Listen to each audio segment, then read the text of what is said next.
Welcome to Action Taker Tribe. I'm Jo Ingram, and today we're talking about accountability, and more specifically, how we can get the best out of the accountability pods that we're members of.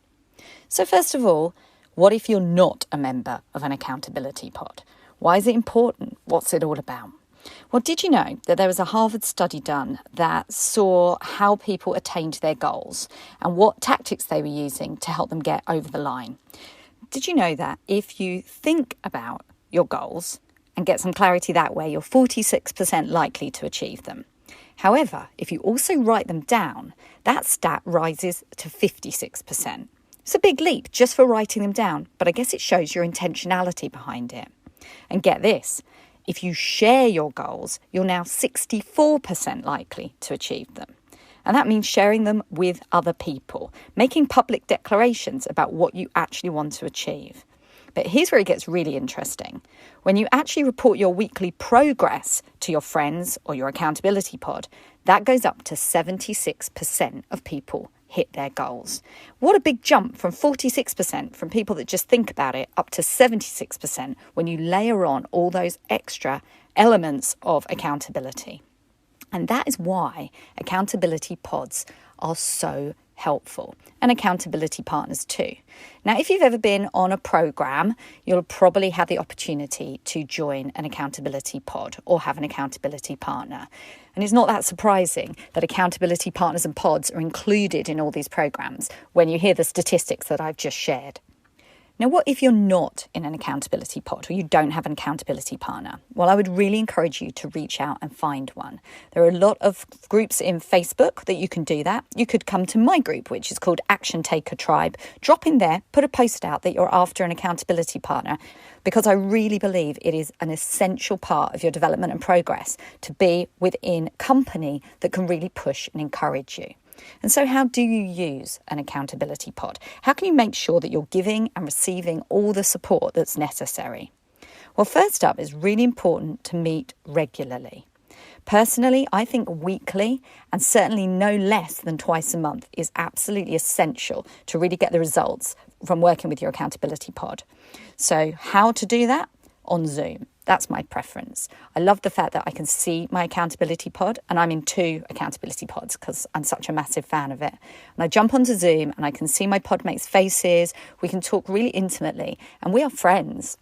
We started out just as strangers being put in a pod, but now they are my best business buddies.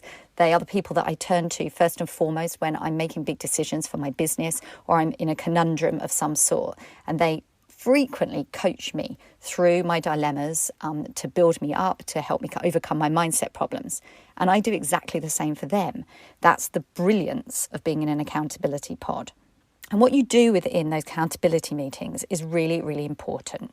I know I've certainly dropped into some that have become like mothers' meetings. We've had a good old natter. It's been thoroughly enjoyable. Like I said, these guys are my friends. But sometimes you have to get down to business, particularly if you want your accountability pod to count when it comes to pushing you to achieve your business goals. Make sure that you define how long you guys are going to be on the call for your accountability pod. If there's 3 or 4 of you, how long does each person get to speak?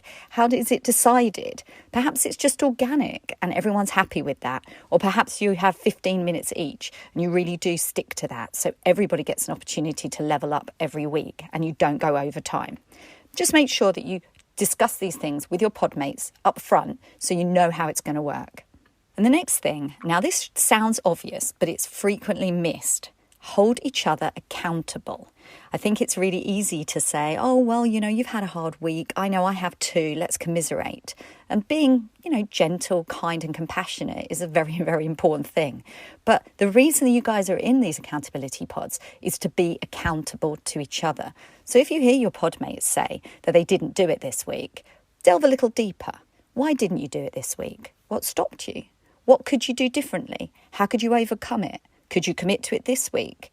When will you do it by? Will you let us know when you've done it? Send us a message. These are the sort of things that really help people push themselves through procrastination and overwhelm. And if that's you and that's resonating, make sure that your podmates are holding you accountable by asking you those questions. They're not letting you off the hook. You don't want to be there in a month or 3 months' time not leveling up, and your accountability pod are an essential part of what's going to help you get there. Something else you could consider is to have regular checkpoints as part of the cadence of your accountability pod meetings. Perhaps once a quarter, you have a check-in session where you actually go back and ask each other, how have you done against your goals this quarter? How are you getting on? You told us 3 months ago that you would do X, Y, and Z.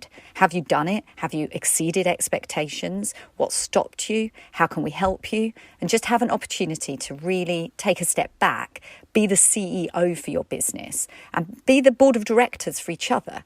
You know how much I love talking about being a CEO and how much I believe that being a high-achieving CEO for your own business is the best way of getting from A to B most directly and with the least overwhelm. It's about intentionality.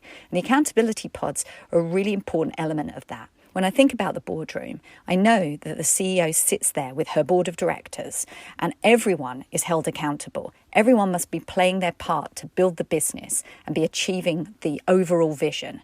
And although you may be building your individual businesses, the same analogy still exists. You need to raise each other up, be in each other's corner. You need to also push each other and hold each other accountable. So if you haven't got yourself into an accountability pod as yet, I hope this has inspired you to go fishing, to go and find the perfect people to help you level up. Or perhaps some of what I've shared today has resonated with you in your existing accountability pods. Go back the next time you chat and just make sure that you're really making the most of your time together, supporting each other as best as you can and holding yourselves to new levels of accountability that will see your businesses soar. If you have enjoyed this episode today, please do share it with your podmates. Share it with others that will find this useful for leveling up their businesses. And I will see you again next week. Have an action-filled week. Speak soon. Bye now.